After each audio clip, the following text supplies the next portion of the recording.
दोनों दिन जान तारा खेत बा, हमरा तो बड़ी मन करे के भेट बा।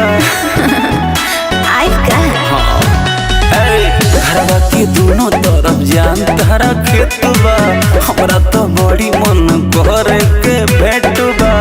केवन जगह चली आई, कौन जगह खास बा? तो सुना ना, बोला। अरे आगे वाला में तो घास बा, पीछे वाला साफ बा। अरे आगे वाला में तो घास बा, पीछे वाला साफ बा। का कहतनी अब कहीं के का बा?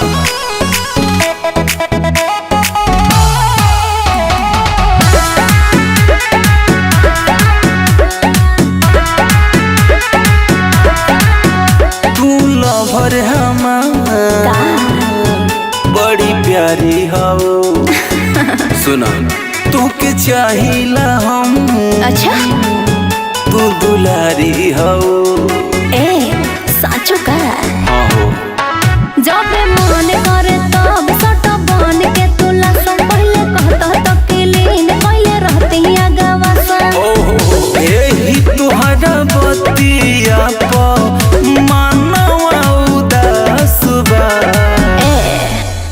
अरे आगे वाला में तो घास बा, पीछे वाला साफ बा। अरे आगे वाला में तो घास बा, पीछे वाला साफ बा।